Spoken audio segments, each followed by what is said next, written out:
Fix this $1 million engine that stumped our best engineers for 8 weeks. Victoria Hamilton Reed's voice cut through Hamilton Motors' main assembly floor like a blade. And I'll marry you right here, right now. 200 employees froze. The live stream counter climbed past 50,000 viewers as Victoria's manicured finger pointed directly at Samuel Washington, whose calloused hands still gripped his janitor's cart, oil-stained coveralls. 32 years of being invisible. 8 weeks of watching Ivy League engineers fail while he knew the answer. The German investors leaned forward in their leather chairs, $50 million hanging on this moment. Klaus Muller's steel-gray eyes fixed on Sam with predatory interest. The Caterpillar engine sat silent on the shop floor, its chrome surfaces reflecting the fluorescent lights like a mechanical altar of judgment. Victoria's red lips curved into a cruel smile. She expected humiliation, expected surrender, expected another broken black man to disappear into the shadows where he belonged. She had no idea what she'd just unleashed. Leave a like and share your thoughts in the comments, along with the city you're watching from now. Let's continue with the story. Hamilton Motors had stood on Beale Street since 1952, when Jacob Hamilton Sr. returned from Korea with calloused hands and a dream bigger than Memphis itself.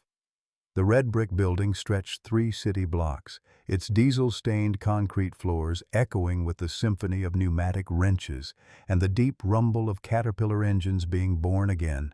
River barges lined the Mississippi just 2 miles south, their captains trusting Hamilton Motors with the iron hearts that pushed America's cargo through muddy water. Samuel Washington had walked these floors for 6 years, invisible as the oil stains beneath workbenches. His official title read Technical Maintenance Specialist, but everyone knew the truth. He emptied trash cans, mopped hydraulic fluid, and endured the daily humiliation of being the most educated janitor in Tennessee. His Memphis Technical College degree in mechanical engineering hung framed in his grandmother's shotgun house in Orange Mound, a bitter reminder of dreams deferred by medical bills and circumstances beyond a young man's control. At 32, Sam carried his father's dog tags in his left pocket and his grandfather's vintage Craftsman socket wrench in his right. Master Sergeant Michael Washington had died in Fallujah when Sam was 12, leaving behind a Purple Heart and a son who understood that engines, like soldiers, sometimes needed someone to listen to their pain. His grandfather, Old Pete Washington, had taught 3 generations of Memphis mechanics that diesel engines had souls, and those souls spoke to men with patient ears and steady hands. Victoria Hamilton Reed commanded the executive offices on the 4th floor like a general surveying conquered territory. At 38, she wore her Harvard MBA like armor, her blonde hair pulled into a bun so tight it seemed to stretch her ambition across her forehead. She had inherited more than a company when her father Jacob died 3 years ago. She had inherited the weight of proving that a woman could run a man's business in a man's world. But Victoria carried secrets heavier than her father's legacy. The company's books showed profit, but the margins were razor thin. The German contract with Rhenus Logistics, 150 Caterpillar 3512E marine engines requiring complete overhauls, represented salvation or destruction. $50 million. The difference between expansion and bankruptcy, the difference between proving herself or watching 4 generations of Hamilton blood sweat dissolve into corporate acquisition. For 8 weeks, those engines had mocked every engineer Victoria hired. Purdue graduates, Auburn mechanical specialists, even a consultant from Caterpillar's headquarters in Illinois. Each engine ran perfect for 6 to 8 hours, then died with the same mysterious vibration pattern that left bearing seals scattered like mechanical confetti across the shop floor. Sam had watched them all fail, had listened to their theories during late-night cleaning sessions, reading their discarded blueprints like gospel texts. He knew the answer, had known it for 6 weeks. The solution lived in his grandfather's wisdom about harmonic frequencies and his mother's patient teaching about European fuel specifications from her days at Ford Motor Company. But knowledge without voice was just expensive education collecting dust in a poor man's pocket. The crisis began on a Monday morning when the first Caterpillar engine seized during its test run. Tommy Rodriguez, Hamilton Motors' senior technician, stood over the smoking wreckage like a mourner at a funeral, his 23 years of experience suddenly feeling worthless. The engine had run flawlessly for 7 hours and 43 minutes, its 630 horsepower heart beating steady as a metronome, pushing hydraulic pressure through test circuits that simulated the Mississippi River's relentless current. Then silence. Catastrophic bearing failure. Metal fragments scattered across the concrete floor like mechanical shrapnel, each piece representing thousands of dollars in damage and reputation. "Same damn pattern as last week," Tommy muttered, wiping grease from his hands with a rag that had seen too many disasters. 3 engines down, all identical failures, all after the same mysterious time frame. Victoria Hamilton Reed descended from her glass-walled office like an approaching storm, her heels clicking against concrete with the rhythm of an execution drum. The German contract deadline loomed in her mind, 8 days remaining. Renus Logistics had already delayed 2 cargo shipments, their patience wearing thin as Mississippi mud. "Explain this to me again," Victoria demanded, her voice carrying the edge of a woman watching her inheritance crumble. The assembled engineering team, 6 men with degrees from Auburn, Tennessee and Mississippi State, shuffled like schoolboys facing an angry principal. "Ma'am, it's the harmonic vibration pattern," explained Dr. Marcus Bell, whose Ph.D. in mechanical engineering from Purdue had cost him 6 years and $80,000 in student loans. "Every engine fails at the exact same point. 7 to 8 hours of operation, then catastrophic bearing seizure. We've replaced every component, checked every tolerance, run every diagnostic test known to modern engineering." Victoria's jaw tightened. 3 consulting firms, $200,000 in diagnostic fees, 0 results. That night, Sam Washington pushed his custodial cart through the silent factory, the fluorescent lights casting long shadows across dormant machinery. He paused beside the latest casualty, its chrome surfaces reflecting the overhead bulbs like a metallic corpse awaiting autopsy. His grandfather's voice echoed in his memory. "Son, an engine don't lie. It tells you exactly what's wrong, if you know how to listen." Sam knelt beside the engine, placing both palms flat against its surface. Still warm, still holding secrets in its metal bones.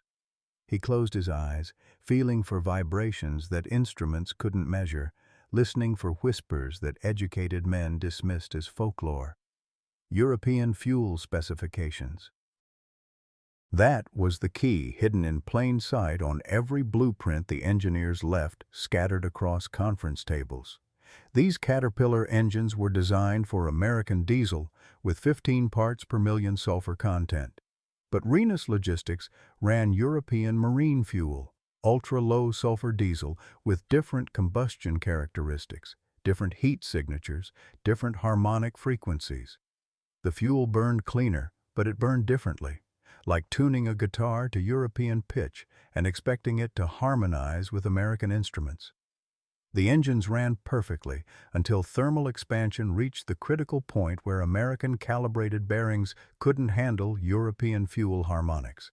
A $50 harmonic dampener. That's all it would take.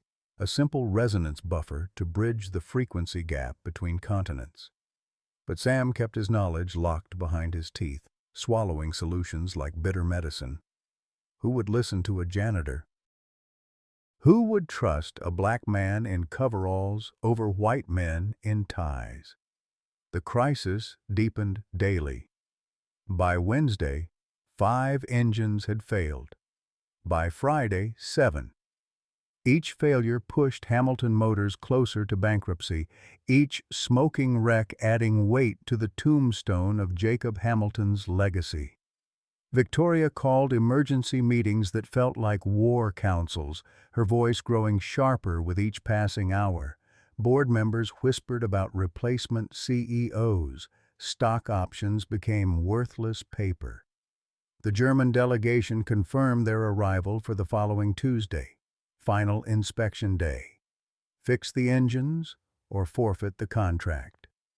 "Maybe we're overthinking this," suggested Jamie Chen, the youngest engineer on the team, fresh from Tennessee Tech with student loan debt and diminishing confidence.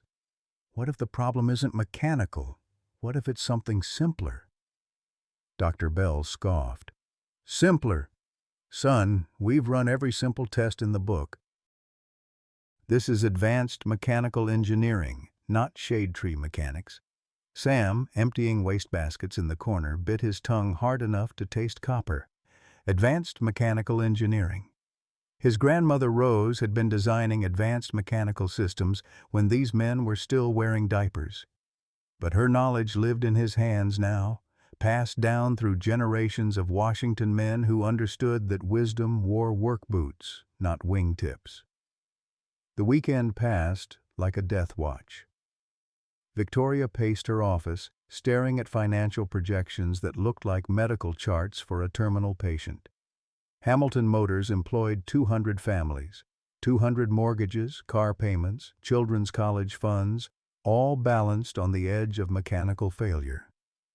Monday evening brought desperation thick as summer humidity. The German delegation would arrive tomorrow morning. 8 weeks of failure had to become 1 day of success, or 4 generations of Hamilton blood, sweat, and dreams would dissolve into corporate liquidation. Tuesday morning arrived like Judgment Day, heavy with Memphis humidity and the weight of corporate destiny. Klaus Müller stepped from his black Mercedes at precisely 8:00 a.m., his German punctuality as sharp as his steel-rimmed glasses.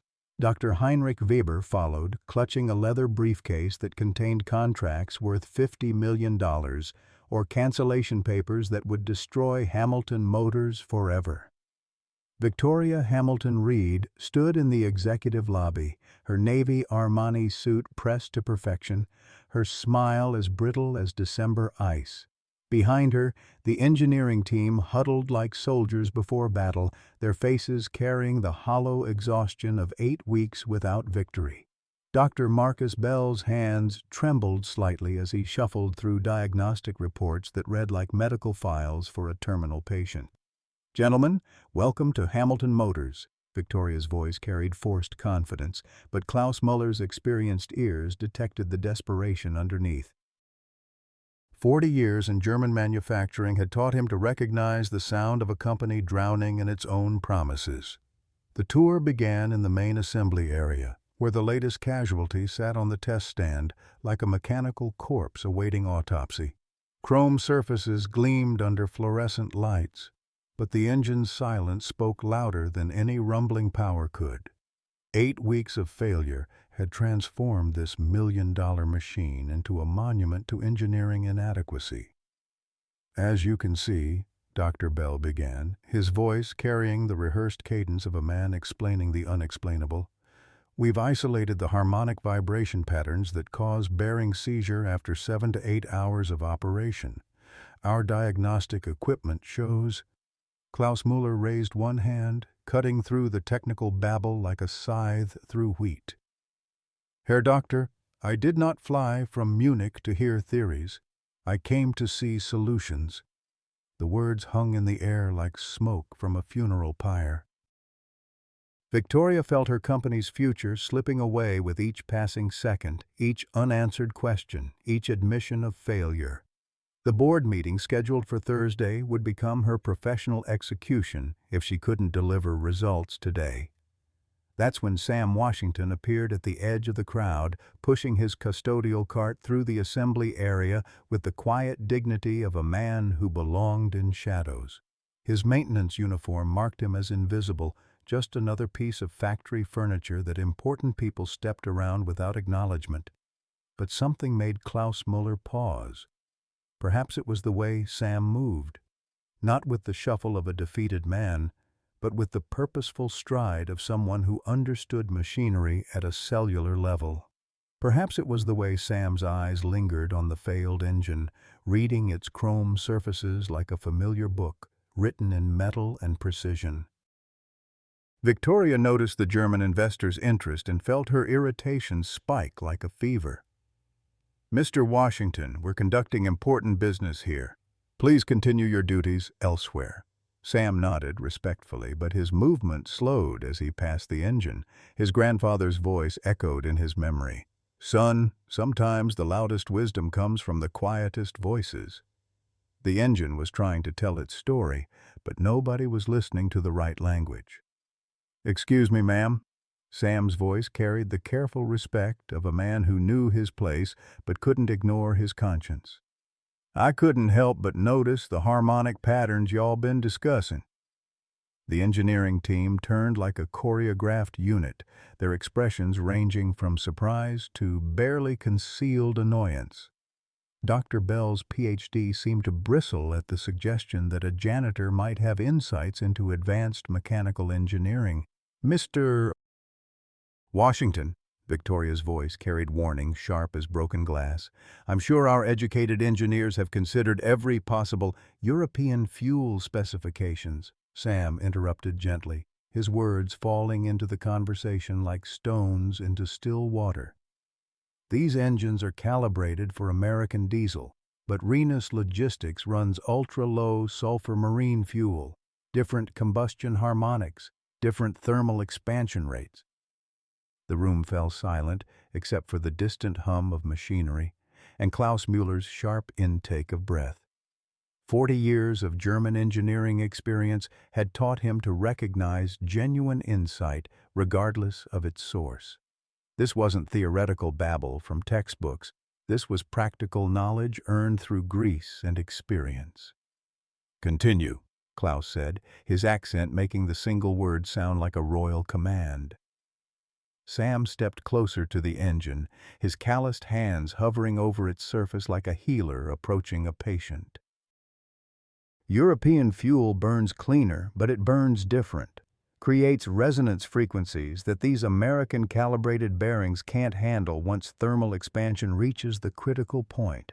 Like tuning a guitar to European pitch and expecting it to harmonize with American instruments." Victoria's face cycled through emotions like a broken traffic light, surprise, recognition, and growing horror as she realized her janitor possessed the knowledge that her expensive consultants had missed. 8 weeks. $200,000 in diagnostic fees. The solution had been walking these floors every night, emptying trash cans while genius went unrecognized. "That's impossible," Dr. Bell stammered, his academic pride wounded by the suggestion that his education had failed where practical experience succeeded. "We've run every possible diagnostic test, computer simulations, frequency analysis, thermal mapping." "But did you listen to the engine?" Sam asked quietly. "Did you put your hands on her and feel what she was trying to tell you?" Klaus Muller stepped forward, his business instincts overriding social conventions. In German manufacturing, results mattered more than credentials.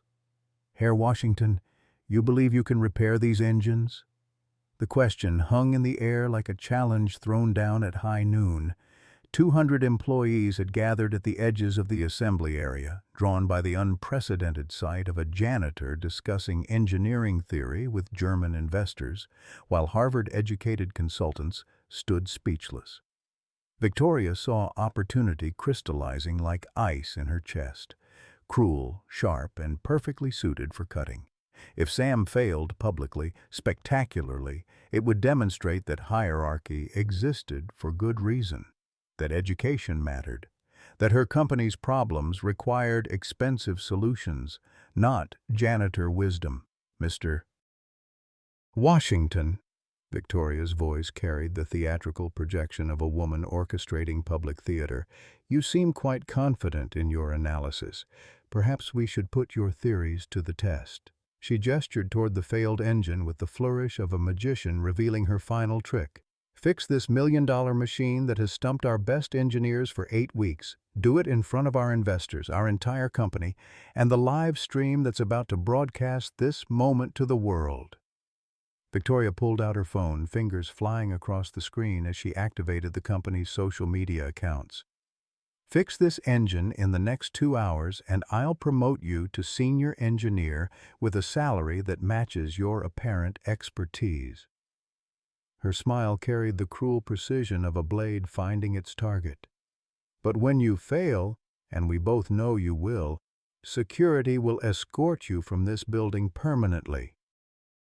You'll never work in Memphis manufacturing again. The live stream counter began climbing as employees shared the moment across social platforms. At Hamilton Motors, drama started trending as word spread through industrial networks. This wasn't just about fixing an engine anymore. This was about challenging the fundamental assumptions of American corporate hierarchy. Sam looked at the engine, then at Victoria's predatory smile, then at the growing crowd of witnesses. His father's dog tags felt heavy in his pocket, his grandfather's socket wrench warm against his palm. 2 hours to prove or destroy everything he'd ever known about himself. Sam Washington stood before the engine like David facing Goliath, except this Goliath was made of chrome and steel, and the stones in his sling were 40 years of inherited wisdom from men who understood that machines had souls. The live stream counter climbed past 10,000 viewers as word spread through industrial networks, social media algorithms, picking up the hashtags #EngineChallenge and #HamiltonMotors, drama with viral hunger. 2 hours, Victoria announced, checking her Rolex with theatrical precision. The clock starts now. Klaus Mueller positioned himself where he could observe every movement, his German engineering instincts alert to details that others might miss. 40 years of manufacturing experience had taught him that breakthrough solutions often came from unexpected sources, not despite their humble origins, but because of them. The man with calloused hands sometimes saw problems that the man with clean fingernails missed. Sam approached the engine with the reverence of a musician approaching a Stradivarius. His grandfather's voice echoed in his memory. "Son, before you fix anything, you've got to understand what it's trying to tell you.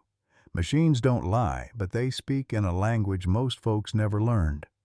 He placed both palms flat against the engine block, feeling for vibrations that instruments couldn't measure, listening for whispers that textbooks never taught. The metal was cool now, silent, but it held memories in its molecular structure. Memories of 8 weeks of failure, of bearing seizures, of frustrated engineers throwing expensive solutions at simple problems. "What exactly are you doing?" Dr. Bell asked, his academic skepticism sharp as winter wind. "Diagnostic equipment is what we use for analysis, not whatever this is." "I'm listening," Sam replied without opening his eyes. "Every engine's got its own heartbeat. This one's been trying to tell y'all what's wrong for 8 weeks, but nobody's been speaking her language." The crowd pressed closer, phones recording, social media posts multiplying as the moment spread across platforms. Victoria felt control slipping from her grasp like sand through manicured fingers. This was supposed to be public humiliation, not genuine technical consultation. Sam's hands moved across the engine's surface with practiced precision, fingers reading metal like braille, fuel injection points, bearing housings, cooling passages. Each component told part of the story, but the whole truth lived in the spaces between, in harmonic frequencies and thermal expansion coefficients that existed in the realm of intuition rather than calculation. "European marine fuel," Sam said suddenly, his eyes still closed. "Ultra-low sulfur content. Burns at 2,247 degrees Fahrenheit instead of 2,315 for American diesel. 17% less particulate matter, but different combustion harmonics. Klaus Muller's eyebrows rose. These weren't numbers from textbooks.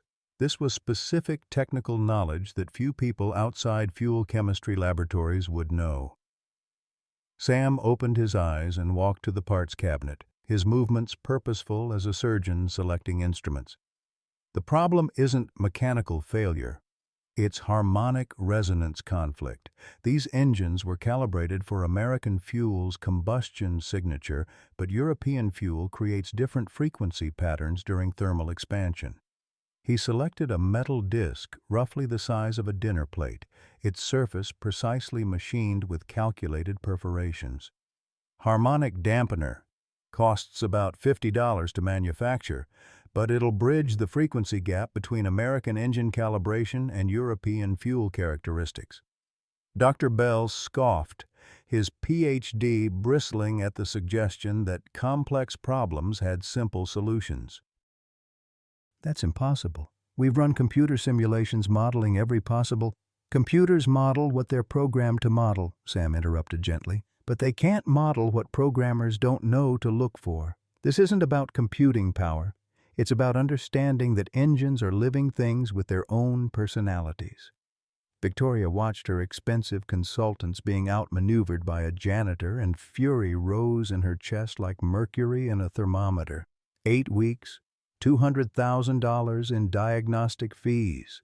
The solution had been walking these floors every night, and she'd been too blind to see it.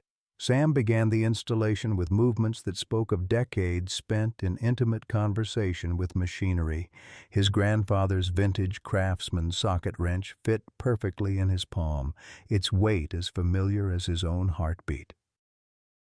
Each turn of each bolt followed a rhythm older than formal education, the rhythm of men who understood that precision came from patience, not pressure. Harmonic dampeners work by absorbing frequency conflicts at the molecular level, Sam explained as he worked, his voice carrying the patient cadence of a teacher who understood his audience was learning something entirely new. European fuel burns cleaner, but it burns with different oscillation patterns. American calibrated bearings can't handle those patterns once thermal expansion reaches critical mass. Klaus Muller moved closer, his engineering instincts fully engaged. This dampener will compensate for the frequency differential? Yes, sir. It's like tuning two instruments to play in harmony instead of fighting each other. Sam's hands worked steadily, installing the dampener with the confidence of a man who had diagnosed the problem correctly. The engine will run smooth because all its components are finally speaking the same language. The installation took 47 minutes.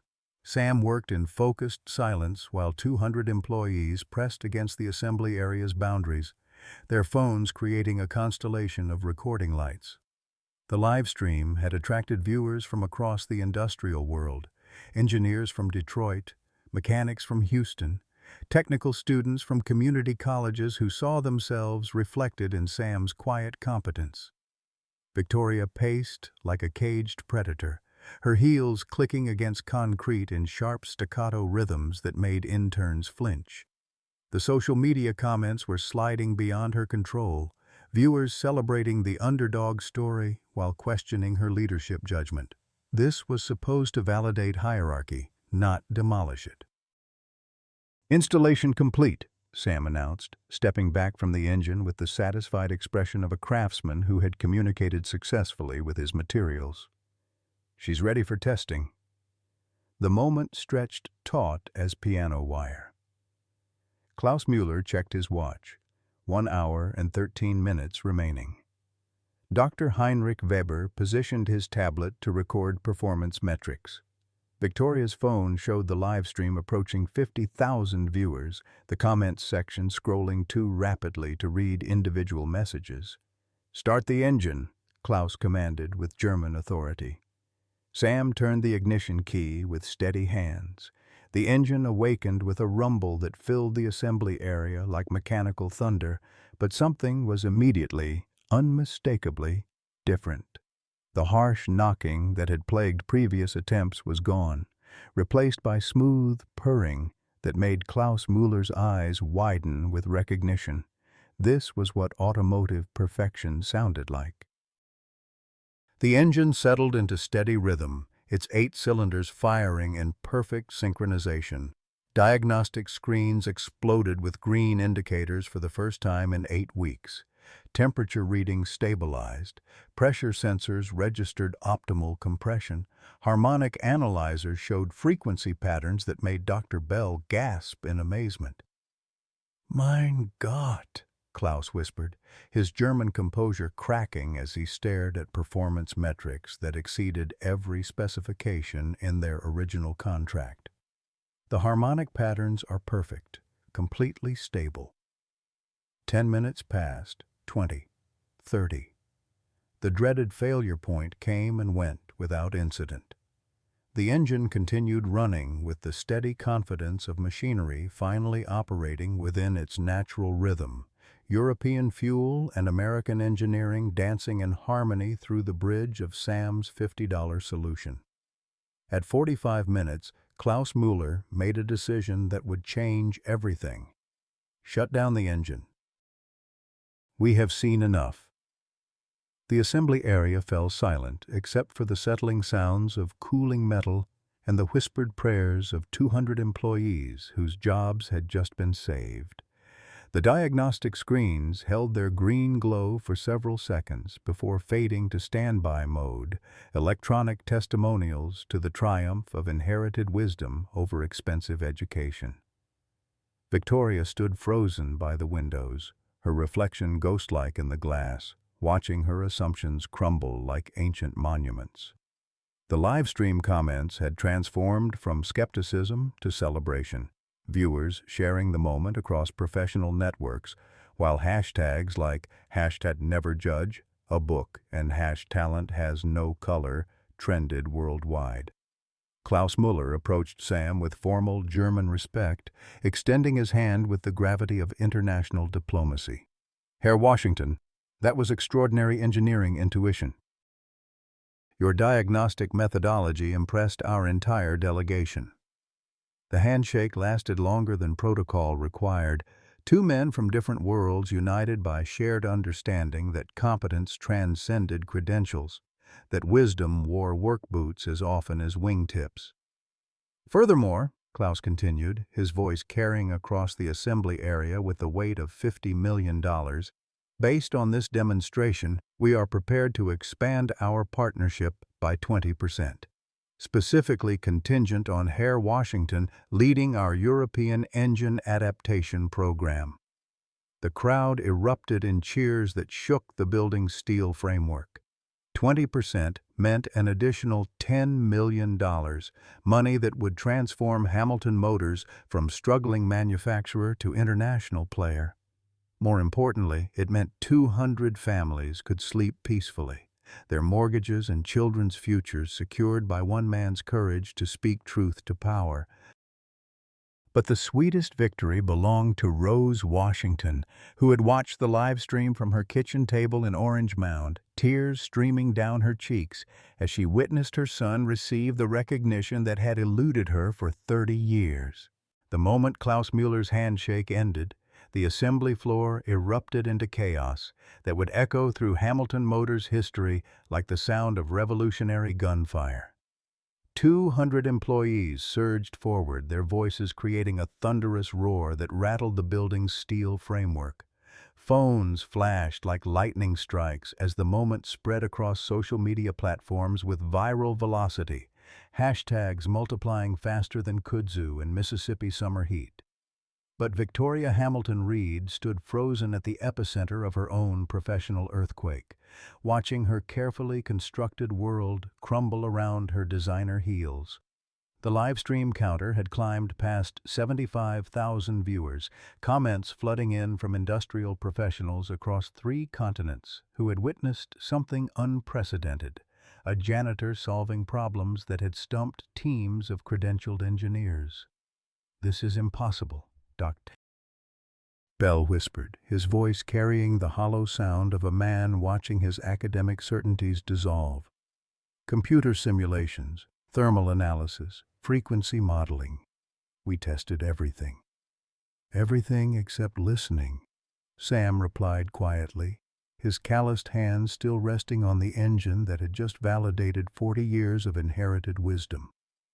Sometimes the most expensive education can't teach you what your grandfather learned in a Detroit garage. Klaus Muller's assistant, a sharp-eyed woman named Ingrid Hoffman, was typing furiously on her tablet, documenting performance metrics that would reshape international partnerships. The German delegation had arrived expecting to cancel a failed contract. Instead, they were witnessing engineering brilliance that demanded expansion, investment, and immediate implementation across their European operations. "Herr Washington," Klaus announced, his voice carrying across the assembly area with the authority of international commerce, "your diagnostic methodology has saved not only this contract but potentially revolutionized our approach to cross-continental engine adaptation. We propose immediate consultation agreements extending to our Munich, Hamburg, and Rotterdam facilities." The financial implications hit Victoria like a freight train loaded with iron reality. Klaus Muller wasn't just maintaining their $50 million contract. He was discussing expansion that could triple Hamilton Motors' revenue within 18 months. The company her father had built from Korean War dreams and Mississippi determination was about to become an international powerhouse, and the catalyst stood before her in maintenance coveralls, holding a $50 part that had accomplished what $200,000 in consulting fees couldn't achieve. But the sweetest moment belonged to Sam's mother, Rose Washington, who had been watching the live stream from her kitchen table in Orange Mound. At 63, Rose carried secrets heavier than her son's hidden expertise. Secrets about her own engineering background. Secrets about patents stolen by corporate lawyers. Secrets about why she had sacrificed her career to raise a son whose genius now blazed across international networks like a beacon of vindicated hope. Rose picked up her phone with trembling fingers, speed-dialing the number she had memorized 40 years ago but never had reason to use. The phone rang twice before a familiar voice answered. "Klaus Muller speaking." "Klaus, this is Rose Washington. I think it's time we had a conversation about intellectual property rights and the harmonic dampening systems I developed in 1983. The silence on the other end stretched like a bridge spanning decades of unfinished business. Klaus Muller had spent 40 years wondering what had happened to the brilliant American engineer whose patents had revolutionized European diesel technology. Corporate lawyers had buried her name beneath layers of legal documentation, but her innovations had generated millions in revenue that rightfully belonged to the woman whose son had just proven that genius was inherited, not acquired.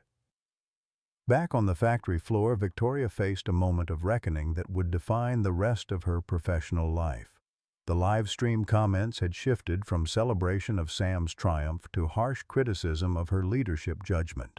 Industrial professionals were questioning how qualified personnel could be so systematically underutilized, while expensive consulting teams failed to achieve basic operational objectives. "Ma'am," Sam said quietly, approaching Victoria with the same respectful dignity he had maintained throughout 8 weeks of being treated as invisible furniture, "I want you to know I don't blame you for not seeing what I could do. Sometimes people get so focused on credentials that they forget wisdom can come from unexpected places." His words carried no bitterness, no triumph, no desire for revenge. Just the quiet grace of a man who understood that hurt people, but healing people heal people. The crowd pressed closer, phones still recording, waiting to see how power would respond to its own exposure. Victoria stared at Sam for a long moment, her mind racing through the implications of what had just occurred. Her Harvard MBA had taught her about market dynamics, competitive advantage, and strategic positioning. But nobody had taught her how to recognize genius when it wore work boots instead of wingtips. "Mr. Washington," she said finally, her voice carrying across the assembly area through the live stream to viewers worldwide, "I owe you more than an apology. I owe you recognition that should have come years ago." The admission felt like pulling shrapnel from her chest, painful but necessary for healing.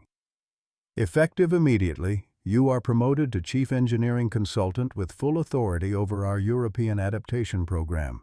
Your salary will reflect your demonstrated expertise, and you will receive equity participation in all international expansion projects."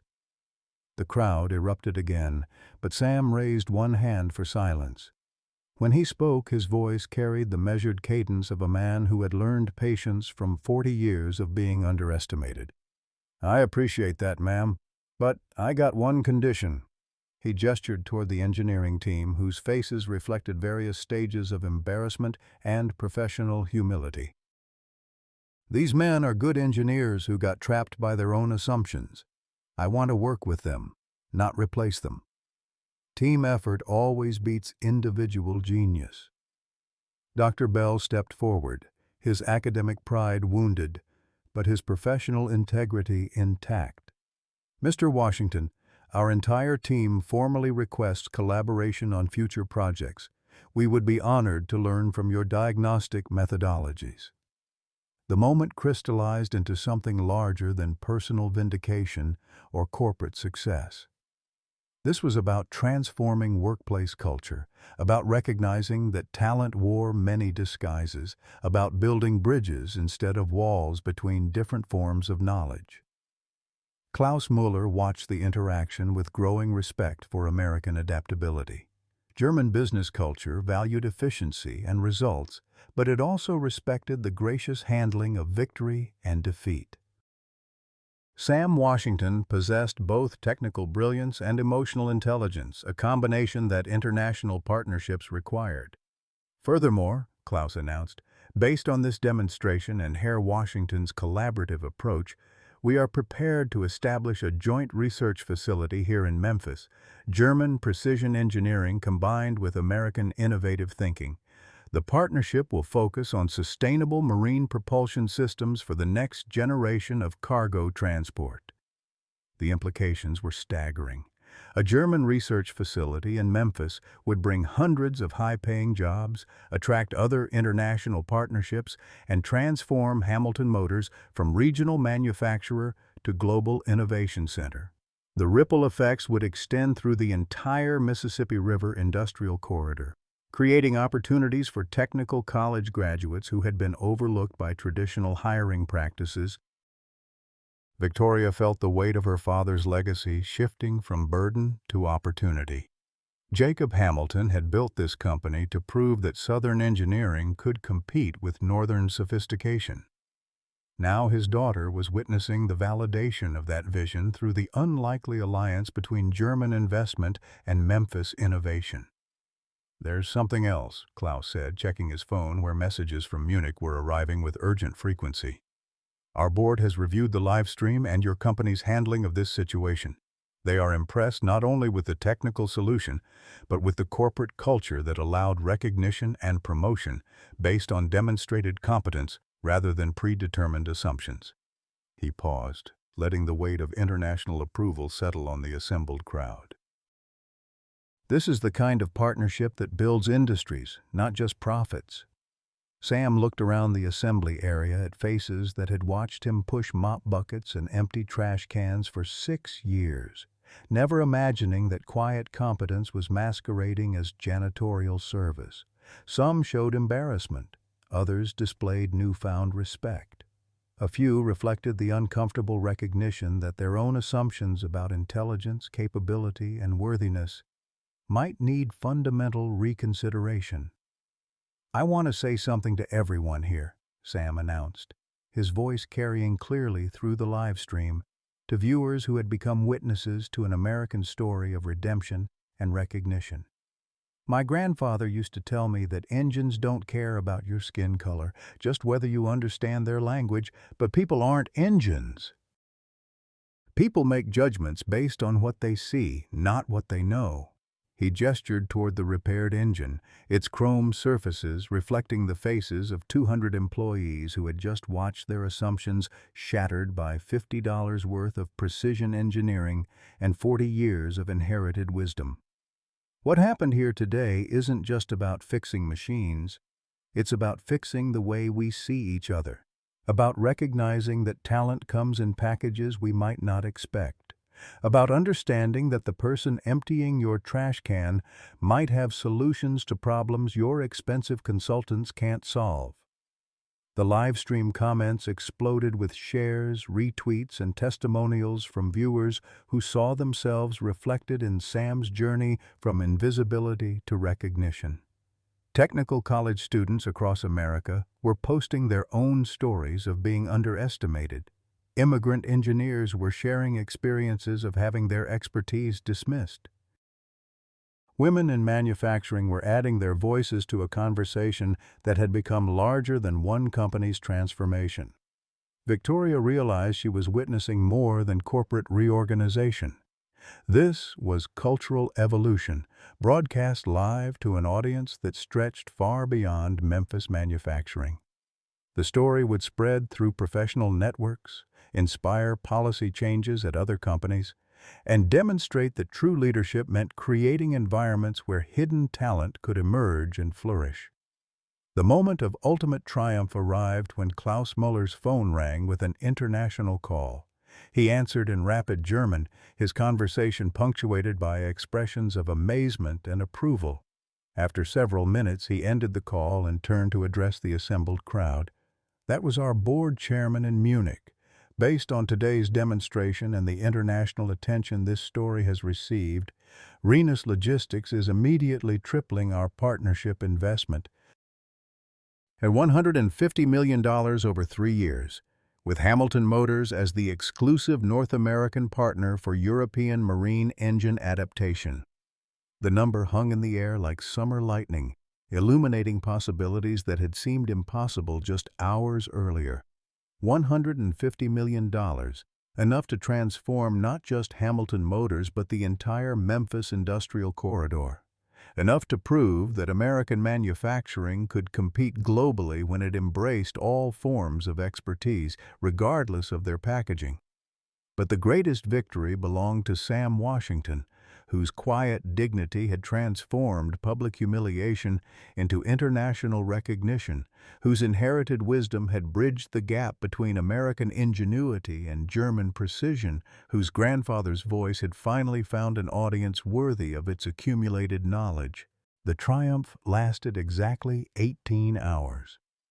Wednesday morning brought corporate reality crashing through Hamilton Motors like a Mississippi flood, swift and merciless in its devastation. Victoria Hamilton Reed arrived at her office at 6:47 a.m. to find 3 black sedans in the executive parking lot and a conference room full of suits that spelled trouble in 12 different languages of legal destruction. The Hamilton Motors Board of Directors had convened an emergency session without her knowledge, a corporate coup disguised as fiduciary responsibility.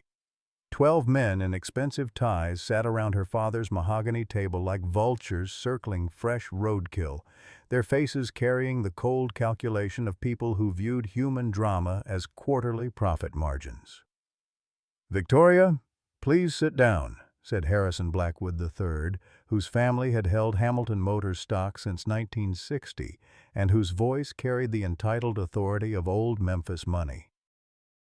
"We need to discuss yesterday's theatrical performance."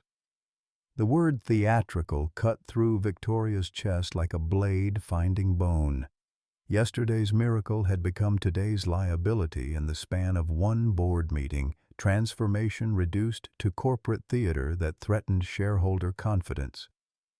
"Gentlemen, we secured a $150 million contract," Victoria said, her voice steady despite the earthquake happening beneath her feet.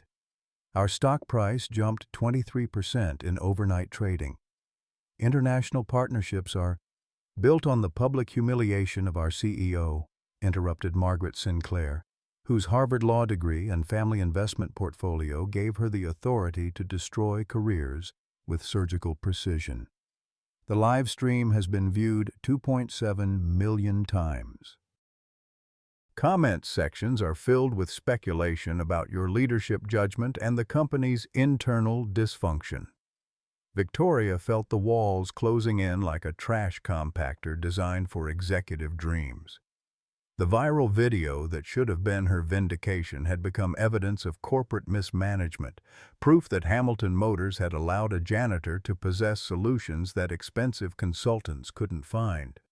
Furthermore, Harrison continued, sliding a tablet across the mahogany surface, our legal department has identified significant liability exposures from yesterday's public confrontation: workplace humiliation, discriminatory hiring practices, potential wrongful termination claims from every minority employee who's been underutilized during your tenure.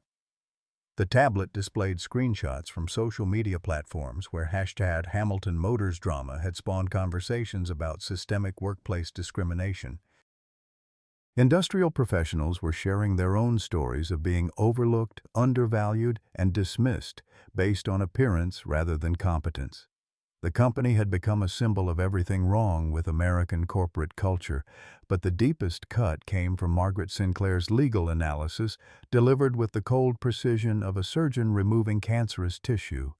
Our employment records show that Samuel Washington has been classified as maintenance personnel for 6 years, despite holding mechanical engineering credentials.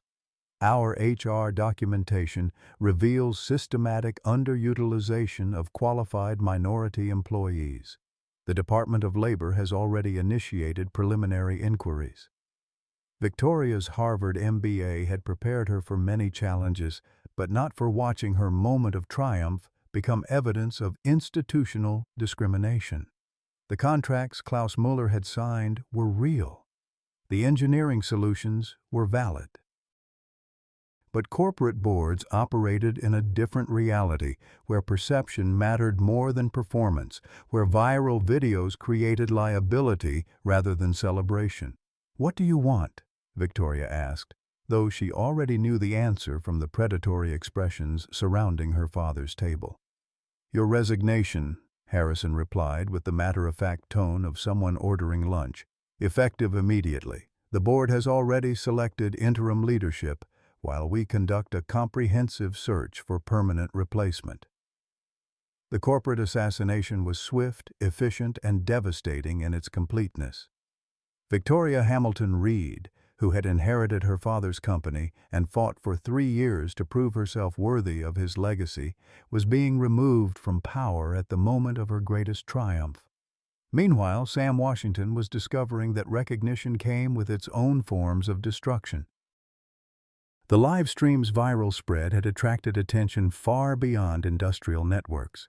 By Wednesday morning, his name and image were circulating through social media platforms with the velocity of wildfire, accompanied by commentary that ranged from inspirational to vicious, depending on the political perspectives of the viewers.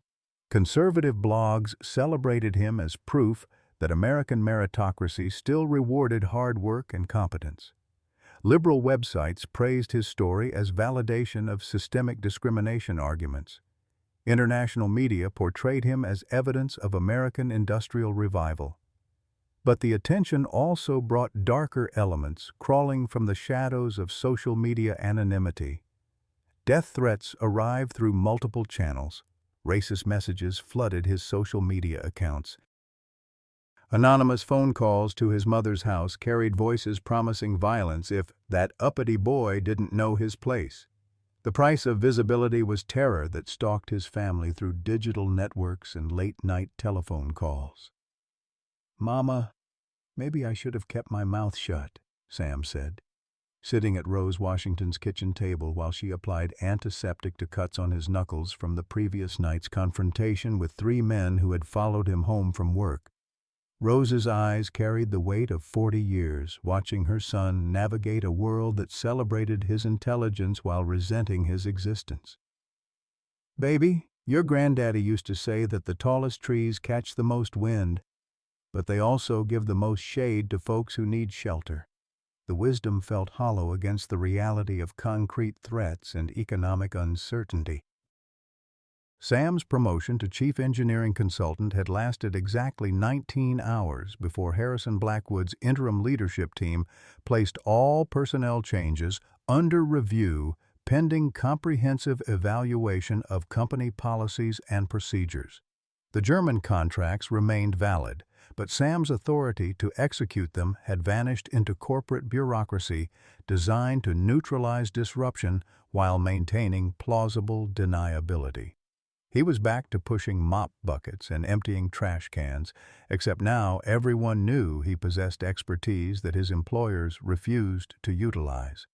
Klaus Muller attempted to intervene through international diplomatic channels, threatening to withdraw German investment if Hamilton Motors didn't honor their agreements regarding Sam's leadership role.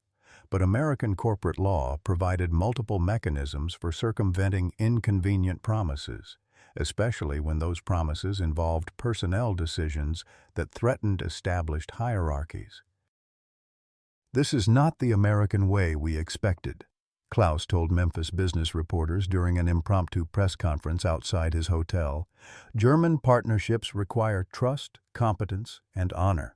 We are reconsidering our investment decisions based on Hamilton Motors' treatment of their most valuable human assets."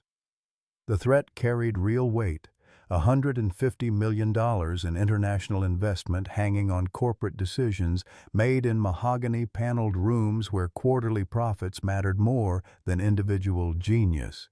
But American boards had faced international pressure before and understood that German manufacturing needed American partnerships as much as Americans needed German investment. The most devastating blow came Thursday afternoon when Victoria received a phone call from her personal attorney, Charles Morrison, whose voice carried the hollow sound of professional failure. "Victoria, there's something you need to know about the company's financial position," Charles said, his words careful as a surgeon explaining terminal diagnosis. "The board's coup wasn't just about corporate governance, it was about a hostile takeover that's been in development for 18 months. The revelation hit Victoria like ice water in her veins. Harrison Blackwood III hadn't convened an emergency meeting to address yesterday's viral incident. He had orchestrated a carefully planned acquisition that used her public confrontation with Sam as justification for removing the final obstacle to corporate consolidation. "Blackwood Industries has been acquiring Hamilton Motors stock through shell companies since your father's death," Charles explained, his voice carrying 40 years of legal experience with corporate predators. "They needed control of the board to complete the takeover, but they needed cause to remove you as CEO. Yesterday's live stream provided that cause." Victoria realized she had been played with chess master precision. Her attempt to publicly humiliate Sam Washington had become the weapon used to destroy her own position. The viral video that should have demonstrated her authority had instead provided evidence of judgment failures that justified her removal. But the cruelest irony was yet to come. Harrison Blackwood's first act as interim CEO was to offer Sam Washington exactly what Victoria had promised: promotion to chief engineering consultant with full authority over German partnerships, equity participation in international contracts, and salary reflecting his demonstrated expertise. The difference was that Sam's success would now benefit Blackwood Industries, rather than the Hamilton family legacy.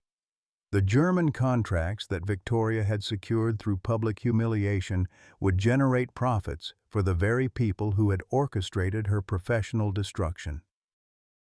Sam faced an impossible choice: accept recognition and advancement from the people who had destroyed the woman who finally acknowledged his worth, or maintain loyalty to someone whose corporate assassination he had inadvertently enabled. The tragedy was complete. Victoria Hamilton Reed, who had spent 3 years proving herself worthy of her father's legacy, had lost everything at the moment of her greatest triumph. Sam Washington, who had spent 6 years invisible in maintenance coveralls, had gained recognition that cost him his integrity and endangered his family's safety. Recognition, it turned out, was just another form of prison when it came wrapped in corporate politics and social media virality. The American dream had become a nightmare that consumed everyone who dared to reach for it, leaving behind only the bitter taste of success that destroyed more than it created. Wednesday night found both Victoria and Sam staring at different ceilings, wondering if visibility was worth the price of destruction and whether some victories cost more than defeat ever could. The truth arrived on Thursday morning like a demolition crew, swift and merciless in its destruction of everything Victoria thought she knew about her own life. It began with a phone call from Charles Morrison, her personal attorney, whose voice carried the hollow sound of someone delivering news that would shatter worlds. "Victoria, you need to come to my office immediately. There's something about your father's estate that changes everything." She found Charles standing beside an open safe that she had never known existed, hidden behind her father's portrait in his downtown law office. Documents were scattered across his mahogany desk like evidence at a crime scene. Letters, birth certificates, financial records that painted a picture Victoria had never imagined. "Your father kept secrets," Charles said simply, holding up a document that made Victoria's hands shake. "Secrets that explain more than you realize." The birth certificate was dated March 15, 1991. Samuel Washington. Father, Jacob Hamilton. Mother, Rose Washington. Victoria stared at the paper until the words blurred together, her Harvard-trained mind struggling to process information that rewrote her entire understanding of family, identity, and the man she had spent 6 years treating like invisible furniture. "Sam is my half-brother," she whispered, the words feeling foreign in her mouth. "There's more." Charles handed her a thick folder marked "Confidential, Rose Washington Settlement." "Your father didn't abandon her, Victoria. He tried to do right by both families, but the legal complications were substantial." The folder contained 20 years of financial records, monthly payments to Rose Washington, medical insurance for Sam, college tuition assistance. Jacob Hamilton had been supporting his son in secret, honoring his responsibilities while protecting his legitimate family from scandal that would have destroyed Hamilton Motors in the conservative business climate of the 1990s. But the most devastating revelation lay in the final document, a will amendment dated 6 months before Jacob's death, recognizing Sam as his son and bequeathing him 25% ownership in Hamilton Motors. "The amendment was never filed," Charles explained, his voice careful as a surgeon's scalpel. "Your father died before we could complete the legal process. Your mother found the documents and had them sealed to protect the company from potential claims." Victoria felt the floor shifting beneath her feet like quicksand. The man she had mocked, humiliated, and dismissed possessed not just hidden expertise but legitimate claim to the company she had inherited. Every cruel word, every dismissive gesture, every moment of treating Sam as less than human had been directed at her own flesh and blood. "Does he know?" Victoria asked, though part of her already understood the answer from Sam's gracious behavior, his lack of bitterness, his quiet dignity in the face of systematic mistreatment. "No, Rose never told him. She felt it would complicate his life without improving it, given the social climate when he was growing up." Charles closed the folder with the finality of closing a coffin. "But there's something else you need to understand about Rose Washington." The second revelation arrived like a second earthquake before Victoria had recovered from the first. Charles produced another folder, this one marked Rose Washington, Ford Motor Company, Patent Disputes. "Your brother's mother isn't just some woman your father had an affair with," Charles said, his voice carrying new respect. "Rose Washington was one of Ford's top diesel engineers in the 1980s. She developed harmonic dampening systems that revolutionized marine engine efficiency. Her patents generated millions in revenue." Victoria stared at technical documents covered in Rose's precise handwriting, engineering diagrams that demonstrated the same sophisticated thinking she had witnessed in Sam's diagnosis of the Caterpillar engines. Genius wasn't just inherited, it was concentrated, refined, and passed down through generations of people whose contributions had been buried beneath corporate politics and social prejudice. Ford's legal department found ways to claim her innovations as work for hire, Charles continued. When she became pregnant with Sam and had to take medical leave, they stripped her name from the patents and reassigned credit to her male colleagues. She spent 10 years fighting the theft in federal court. The cruelest irony was yet to come.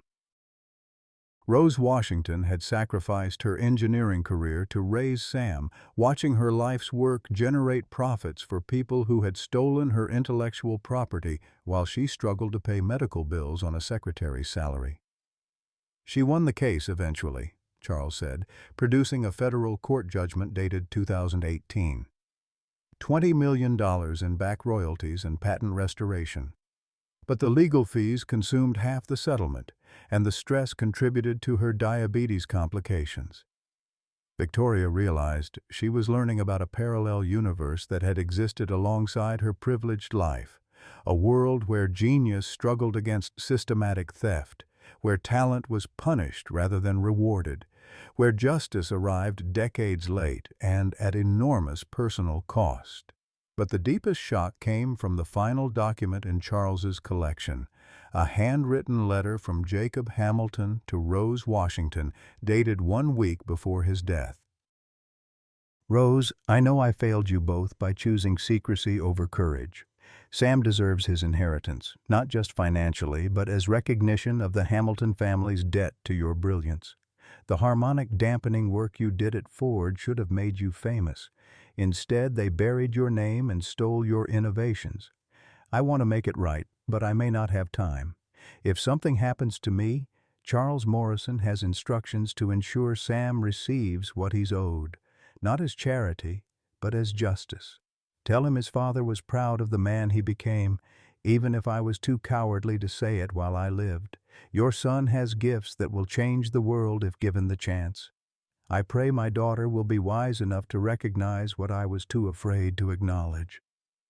Jacob. Victoria read the letter 3 times before its full impact penetrated her consciousness. Her father hadn't just acknowledged Sam as his son, he had recognized Rose as the brilliant engineer whose work had influenced his own understanding of diesel technology. The solutions Sam had implemented weren't just inherited mechanical intuition, they were applications of patented innovations that his mother had developed and his father had studied. The German investors, Victoria said suddenly, understanding flooding through her like cold water. Klaus Mueller recognized the work. That's why he was so interested in Sam's methodology. Charles nodded grimly. Rose Washington's harmonic dampening patents are standard technology in European marine engines. Klaus Mueller has been licensing her innovations for 20 years. He knew exactly whose son he was dealing with the moment Sam explained the frequency theory. The revelation shattered Victoria's understanding of Tuesday's confrontation. Klaus Mueller hadn't been impressed by an unexpected display of janitor wisdom. He had been witnessing the son of a legendary engineer demonstrating applications of his mother's stolen work, finally receiving recognition that should have belonged to the Washington family for decades. Victoria realized her public humiliation of Sam hadn't been corporate theater. It had been a continuation of systematic injustice that began when Rose Washington's innovations were stolen by Ford Motor Company and continued when Sam's expertise was dismissed by Hamilton Motors management. There's one more thing, Charles said, his voice carrying the weight of final revelation. Klaus Mueller didn't come to Memphis just for engine contracts. He came to find Rose Washington. German automotive law requires royalty payments to original patent holders, regardless of American corporate theft. Rose is entitled to 40 years of licensing fees from European manufacturers who've been using her innovations. The number Charles quoted made Victoria's knees buckle. $80 million in accumulated royalties, enough to transform not just the Washington family's circumstances, but their entire community's economic prospects. Rose Washington, who had spent 30 years working secretarial jobs to support her brilliant son, was entitled to more money than Hamilton Motors generated in annual revenue. Victoria left Charles Morrison's office feeling like she was floating outside her own body, watching herself navigate Memphis traffic while her mind processed information that rewrote her entire understanding of family, justice, and the price of prejudice. She drove to Orange Mound without conscious decision, following instincts that led her to a modest shotgun house where Rose Washington tended a vegetable garden that spoke of 30 years, making everything stretch, making every dollar count, making genius survive on determination when the world refused to acknowledge its value. Rose looked up from her tomatoes when Victoria's Mercedes pulled into the gravel driveway, her expression showing neither surprise nor hostility, just the patient dignity of a woman who had learned to expect nothing from people who owed her everything. "Miss Hamilton," Rose said simply, setting down her garden hose with hands that had designed innovations worth millions while corporate lawyers found ways to steal her life's work. "Mrs. Washington," Victoria replied, her voice breaking on words that carried the weight of 40 years of injustice. "I know about Sam. I know about your patents. I know about my father's letter." Rose nodded slowly, unsurprised by revelations that had shattered Victoria's world. "Your daddy was a good man, caught between doing right and doing easy. He chose easy most of the time, but he never stopped feeling guilty about it." Victoria stared at this woman whose brilliance had been systematically erased, whose son she had tormented, whose family had been denied recognition while their innovations generated profits for people who had stolen their intellectual property. "Why didn't you tell Sam?" Victoria asked. "Why didn't you tell me? Why didn't you demand what you were owed?" Rose's smile carried the bitter wisdom of someone who had learned that demanding justice and receiving it were entirely different things. "Baby girl, when you're a black woman with patents worth millions, demanding justice just gives them more reasons to find ways to deny it. Sometimes survival means staying quiet until the world's ready to listen." Victoria realized she was standing in the presence of someone whose quiet dignity made her own corporate achievements seem trivial by comparison.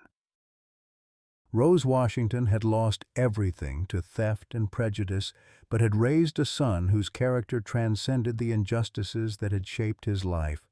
"The world's ready to listen now," Victoria said, her voice carrying new respect and old shame. "Klaus Mueller wants to restore your patents and pay 40 years of accumulated royalties. Sam deserves his inheritance from my father. And her voice broke completely. "I need to learn how to be the sister he deserved instead of the person who made his life hell." Rose Washington studied Victoria's face for a long moment, seeing something that reminded her of Jacob Hamilton's expression when conscience finally overpowered convenience. "Sister?" Rose said simply, the word carrying weight that legal documents couldn't capture. "Family ain't just blood, honey. It's about who shows up when showing up matters." "Question is, you ready to show up?" Victoria nodded, tears streaming down her face as she realized that redemption would require more than acknowledgement. It would require transformation that began with understanding that genius wore many faces, that justice delayed was justice denied, and that family meant more than shared genetics. It meant shared responsibility for healing wounds that had festered for 40 years, for recognizing contributions that had been systematically erased, and for ensuring that the next generation inherited justice instead of perpetuating the sins of their fathers. 1 year later, the Memphis morning sun streamed through the floor-to-ceiling windows of the newly constructed Hamilton Washington Engineering Center, its golden light illuminating a plaque that read, "In honor of Rose Washington, whose innovations changed the world, and Jacob Hamilton, who finally chose courage over convenience."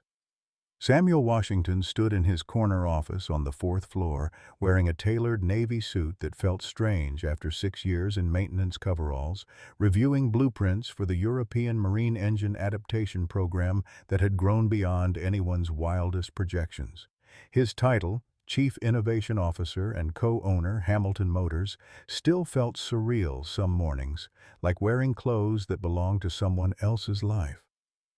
The transformation had taken months of legal battles, corporate restructuring, and painful conversations that excavated 40 years of buried truth.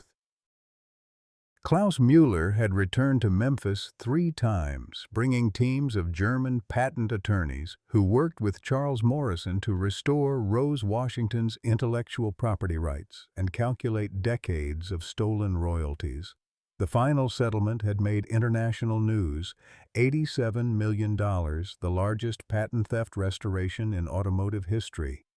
But money, Sam had learned, was the easiest part to fix.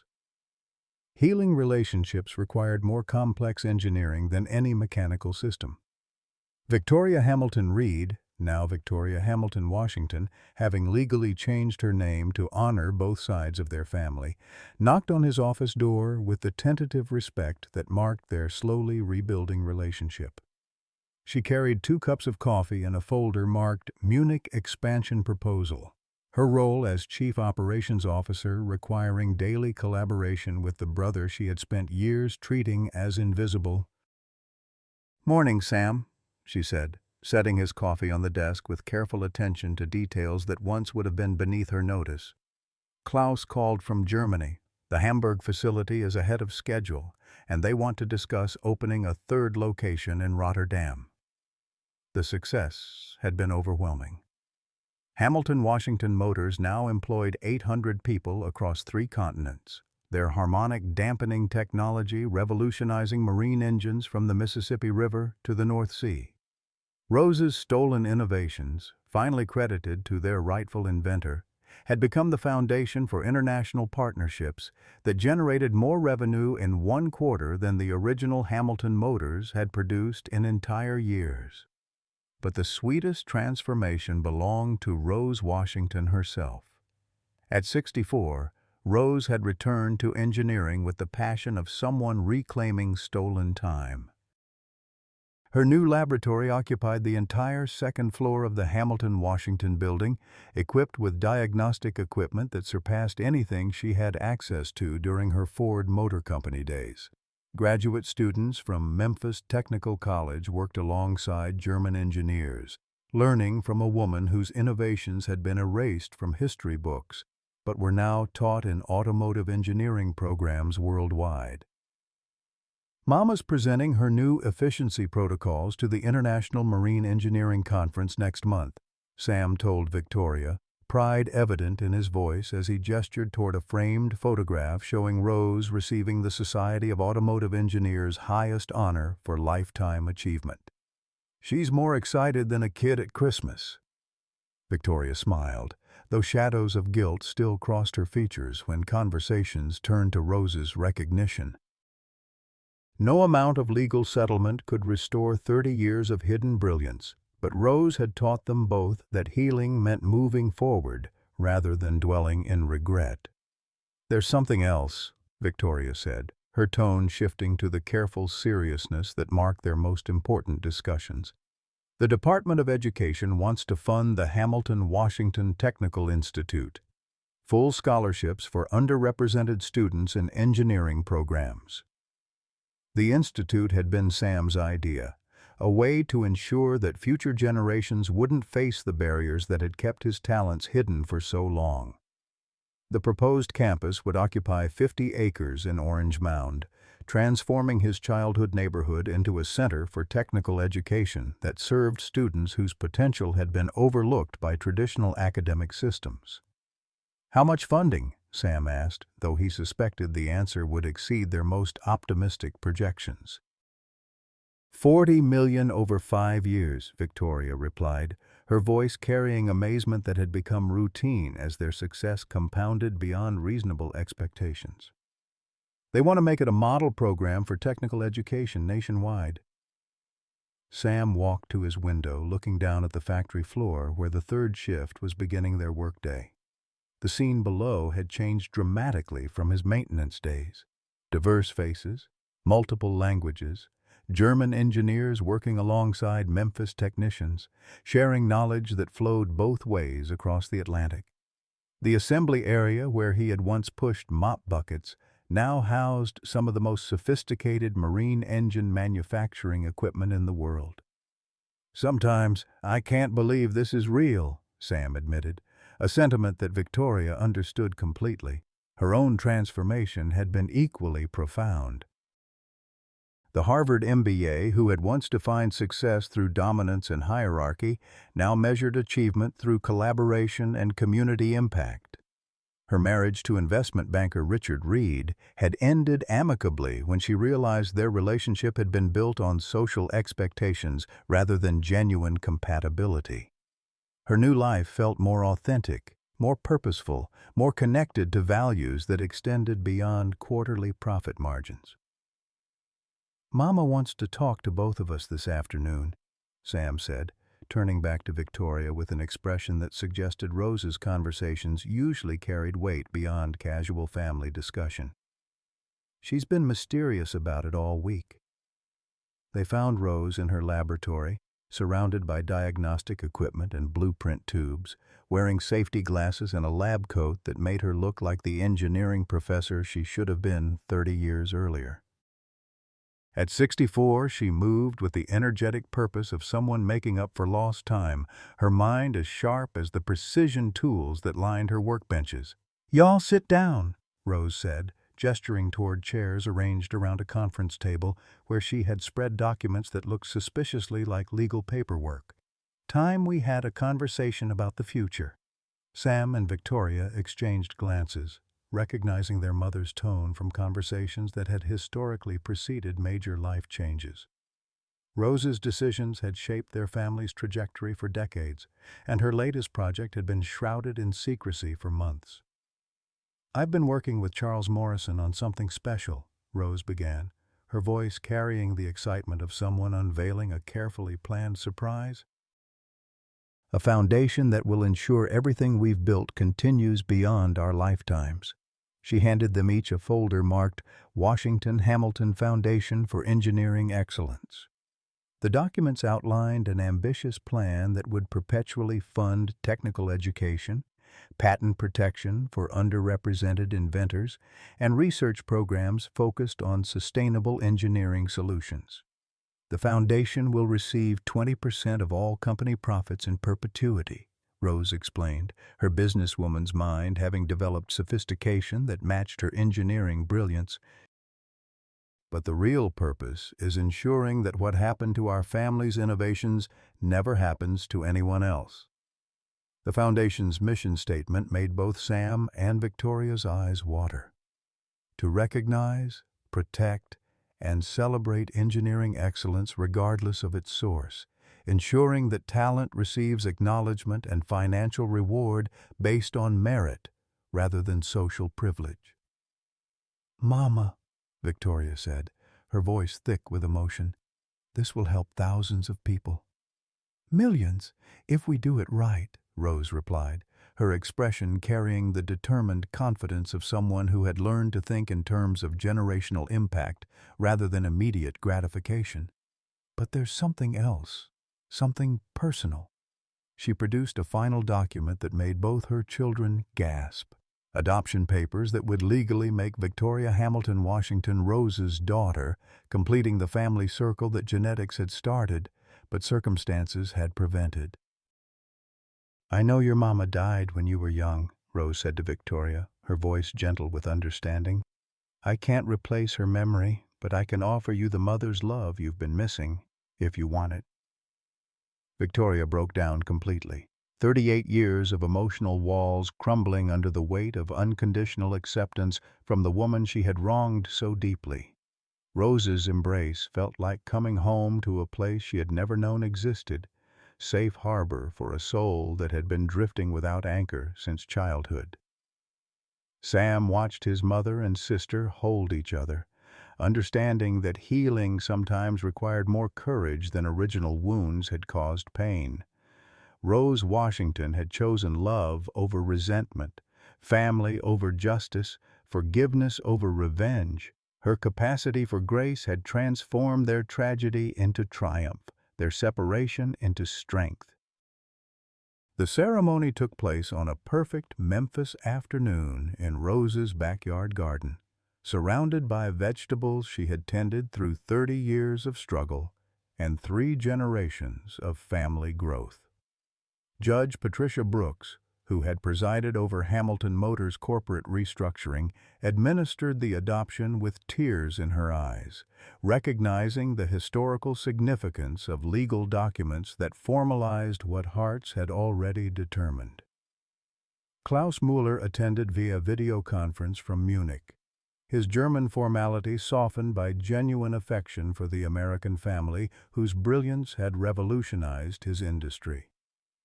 In Germany, he said during his toast, we have a saying, Familie ist nicht Blut, sondern Liebe. Family is not blood, but love. Today we celebrate love that chose to heal rather than hate. As the sun set over Memphis, 3 generations of Washington Hamilton family gathered around Rose's kitchen table, planning expansion projects that would span continents and impact communities they had never seen. Sam's 8-year-old nephew Marcus, Victoria's adopted son from her volunteer work with foster children, traced engine diagrams with his finger while Rose explained harmonic theory in terms simple enough for a child to understand. Grandma Rose, Marcus said, his young voice carrying wisdom beyond his years, why did it take so long for people to see how smart Uncle Sam is? Rose exchanged glances with her children, both biological and chosen, understanding that some questions required answers that would shape the next generation's understanding of justice, perseverance, and the power of quiet dignity in the face of systematic dismissal. Baby, Rose said finally, sometimes the world needs time to catch up with what people of color have always known. That intelligence comes in all kinds of packages, and the most valuable gifts are often wrapped in the most unexpected ways. She gestured toward the framed patents that now lined her kitchen walls, 30 years of stolen innovations finally credited to their rightful inventor. Your uncle never stopped believing in his own worth, even when the world told him he was invisible. That's the most important lesson anyone can learn. Marcus nodded solemnly, his young mind processing concepts that would guide his understanding of identity, capability, and the responsibility that comes with privilege. As Victoria's adopted son, he would grow up understanding that family was constructed through choice and commitment rather than inherited through genetics. Will I be smart like Uncle Sam? Marcus asked, his 8-year-old concerns focused on practical matters of personal development. You'll be smart like Marcus, Sam replied, ruffling his nephew's hair with hands that had once emptied trash cans and now signed international engineering contracts. Smart in your own way, with your own gifts, making your own contributions to making the world better.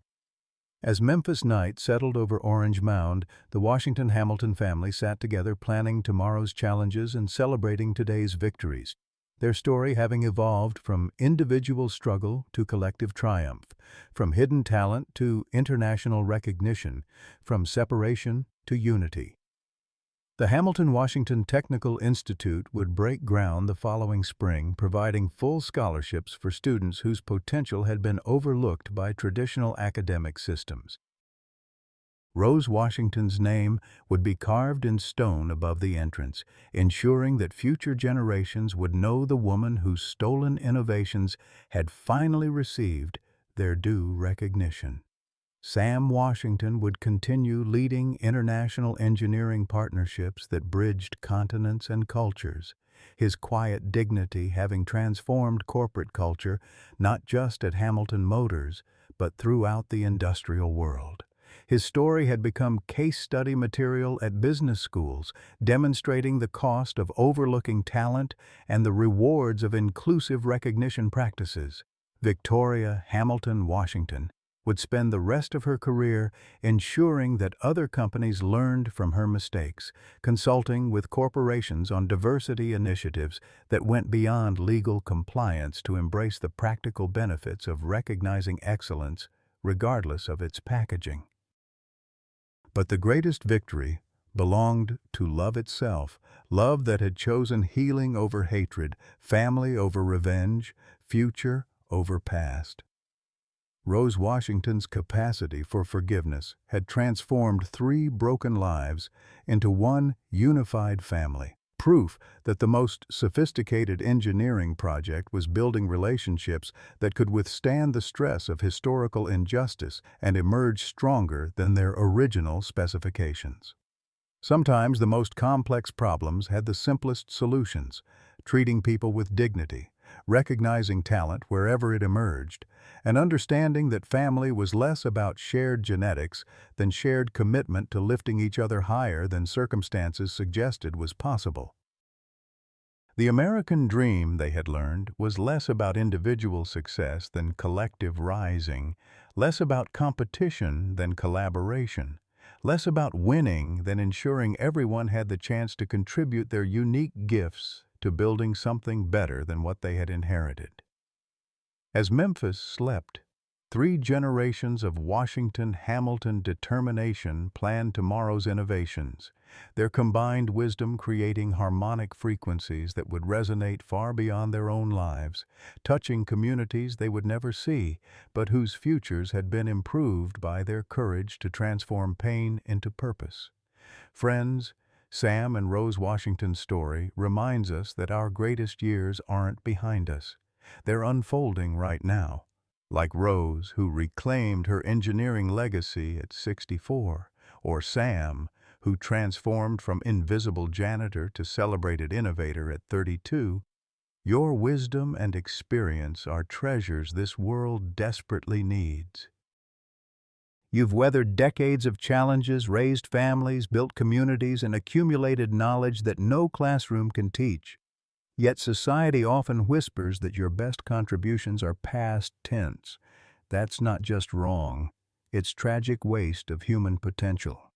Rose Washington spent 30 years watching younger engineers receive credit for her stolen innovations, but she never stopped believing in her worth. When justice finally arrived, she didn't retreat into comfortable retirement. She built laboratories, mentored students, and created foundations that will impact generations. Your story isn't over. It's reaching its most meaningful chapters. The grandchildren watching you, the communities needing your leadership, the problems requiring your hard-earned wisdom. They're all waiting for you to step forward with the quiet confidence that comes from knowing your value doesn't diminish with age.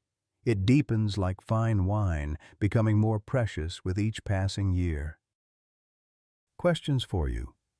What hidden talents have you been keeping quiet about, thinking it's too late to pursue them? Have you ever been underestimated because of your age, and how did you prove them wrong?